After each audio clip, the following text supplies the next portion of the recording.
Okay. Yan. So, ito Yan po po. mga dala naming kits, ano na siya, complete set na siya. Especially, yung sinasabi ko, hindi naman artistic lahat ng tao.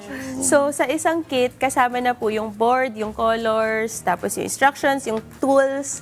Yan. So, it's really a kit for all ages. Oo. Ang tawag po namin dut-dut. Dut-dut. Pinang-dut-dut. Very Pinoy, pandut-dut. Pandut-dut. Okay. Yes, sige po. Ayan, paano po ba ito dinudot-dot? So, marami pong designs na pagpipilian. Ito ay, ang title niya, Harana. Tapos ito naman ginagawa ko, horse. So, pag na-open niyo yung colors niyo, may kasama na siyang maraming colors. Gagamitin niyo lang po yung sticks, tapos kukuha kayo ng konting gano'n. Yan. Ay, ang galing nga niya. Akala ko po yung ano siya, yung buo-buo na papers. Hindi pala, Hindi. sobrang ano na niya. Parang clay din siya. Parang clay. So, pag nilagay niyo siya dito sa board, Ang pretty. Nice. pili kayo na unan yung color. Yung sa akin, ang ganda ng design. Lovers. Babae at lalaki na magkayakap. Oh. So, kunin niyo yung tools nyo, yung sticks. Tapos, kung sa mga medyo mas creative dyan, pwede kayong gumamit ng mga palette knife, yung iba gumagamit ng kutsara, ruler, basta anything na pwede niyong gamitin para magkaroon ng texture yung artwork. Ay, alam ko daw saan ako magsisimula. Sa hindi masyadong komplikado, sa dahon. Sa dahon lang muna tayo, guys, ha? Okay. Ayan. Yan. So, pagkakuha po namin, Miss Angela, ano na pong So, gagawin? hawakan niyo po yung, yung inyong cup. Ayan. So, minsan kasi yung iba, parang medyo matigas or kulang sa water. Dagdagan nyo lang ng water.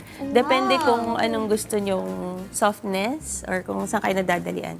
So, pagkalagay nyo, iyan, ganyan lang. So, didiinan nyo lang siya ng konti sa board para dumikit. Tapos, tusok-tusok lang. Yan. Tapos ito, Miss Angela, yung papel, permanent na po, ay yung clay pel, permanent na po siya dito sa aming board. Pag natuyo na siya, mahirap na po talaga siyang matanggal. Oh. So, yung mga paintings namin, yung pinakaluma, 20 years old na. Okay, naka-display pa siya dun sa aming office. Opo. Kayo po ba, Miss Angela, ay mahilig din po talaga kayo sa arts and crafts? Mahilig din. Since bata pa, lumaki po ako nanonood ng Art Angel, Art Attack. Wow! Saka yung mami ko talaga, mahilig siya sa mga crafts. Talagang na-expose po kayo, Na-expose no? kami, pati po lahat ng kapatid ko Yes. mahilig sa art. Yan. Galing. Yan.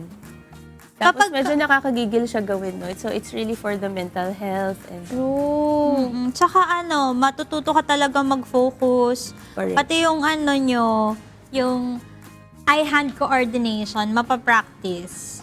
Pansinin nyo, eto na yung mga ginagawa namin. Oo, kahit pa paano may nararating yung arts namin. Ang ganda niya sa TV. Oh, nakakatuwa. Ang Pakita ganda mo niya yung tingnan, no? mga dahon-dahon mo, Sa akin kasi, inuuna ko yung lahat ng color green. So, puro dahon pa lang yung meron ako. But look at that. I'm so happy. I'm so proud of my artwork. Wow! Awesome! At Na super- para bang... Oo, super fun siya di ba? True. Sa mga gusto po na umattend at gusto rin po matry po itong ginagawa ng Claypel, paano po ba sila sa inyo, makakalapit sa inyo? And syempre, gusto po nila magpa-workshop, paano po ba? okay, message nyo lang kami sa social media namin. Facebook, Instagram, TikTok, meron po yan lahat. Email, search nyo lang @claypel or claypelph.com, yun yung website namin.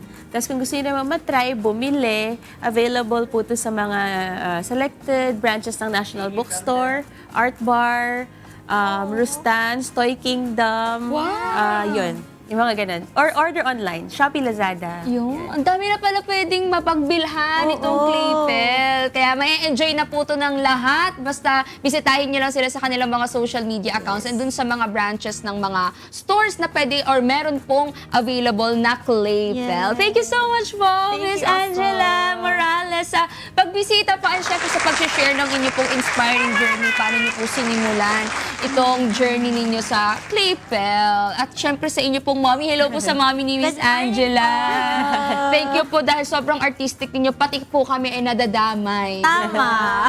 Madami tayong na-inspire na mag-start ng art. Yes, once again, thank you so much po, Miss Angela, for being here with us today. At syempre, shout out naman sa lahat ng nakatune in ngayon sa ating YouTube and Facebook account. Dahil kanina, tinanong natin sila kung anong childhood memory ang nagpapangiti sa kanila. At narito po ang ilan sa kanilang naging sagot.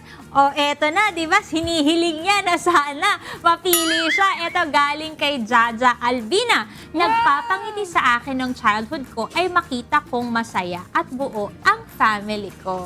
Oh, ito naman ang sagot ni Jackie Estacion. Yung pag-brown out ang mga tao sa bahay, pati kapitbahay lalabas para mag-standby sa labas. Tapos yung mga bata naman na maglalaro ng tagu-taguan. Naku, abangan natin kung sumagot si Mami Grace. Oo nga.